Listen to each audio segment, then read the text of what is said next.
So in modern America, if you point out that biological sex is a physical reality, you can be fired from your job. The Washington Post will send a reporter to your house to intimidate you, but it doesn't change anything. Denying reality doesn't change reality. You can say gravity isn't real, but if you jump off the roof of your garage, you're still going to get hurt. And that's true for biological sex. It is, in fact, real, whether the authorities admit it or not.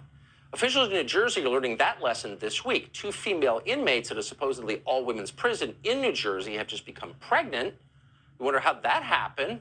Well, it turns out those women had sexual encounters with another inmate who was a biological man passing as a woman.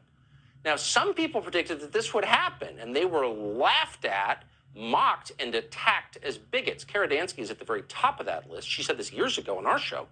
She's the president of the U.S. chapter of the Women's Declaration International, author of the book, The Abolition of Sex, How the Transgender Agenda Harms Women and Girls, and we are happy to have Kara Dansky back. Kara, thanks so much for coming on. I'll never forget the first time, and it had to have been at least 4 years ago, when you said, if we keep going down this path, we're going to have biological men in women's prisons. And you were right. Absolutely. Thank you so much for having me. You know, though the story that's happening in New Jersey is obviously horrible for so many reasons. We need to not have men being housed in women's prisons. But a couple takeaways from this that I just want to point out are, first of all, the state is not getting away with this by telling its residents that they are housing men in women's prisons. What they are doing, of course, is telling the residents that they are housing so-called transgender women or trans women in women's prisons, suggesting that there is some sort of subcategory of women that is called transgender women or trans women, and it's not true. The fact of this story shoots a hole right through the trope that trans women are women. Our society has been taught that we are supposed to say and think that trans women are women, but obviously that is not true, because the individuals that are the focus of the story impregnated women, and every thinking adult, no matter what the President of the United States has to say on the matter, knows that there is no category of women who can impregnate women. So I really want to thank you for highlighting this story. And I also just want to point out that this is not just a problem in New Jersey. This is a problem across the country.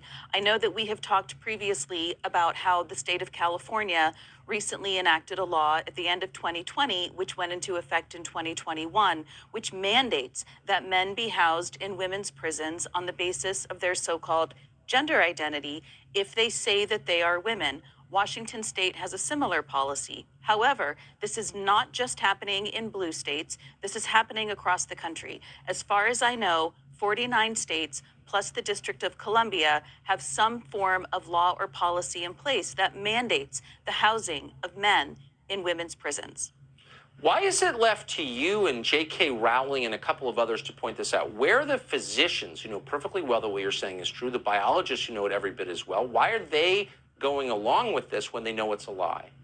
So the entire medical establishment in the United States has been captured by so-called trans ideology. And what I really want all Americans across the political spectrum to understand is that trans is not a civil rights movement to protect a marginalized community of people. It is a multi-trillion-dollar industry that is pushing this. It is paying the medical establishment. It is paying most media outlets. It is paying our government. It is paying our schools. It is at all levels, elementary schools through college, to push the idea that the material reality of sex does not exist, and that what is more important than the material reality of sex is so-called gender identity. This is all being pushed by a multi-trillion-dollar industry in the guise of a civil rights movement. It's all a lie. And these are the people providing our medical care. It's really scary when you put it They that are. way. I know someone who is a medical student right now, and she is horrified about what's being taught.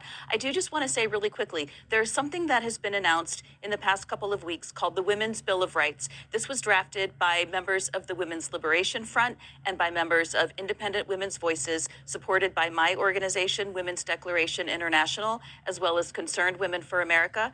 And I really hope that one of the members of Congress introduces it. Thank you so much. I hope so, too. Great to see you. We'll be right back.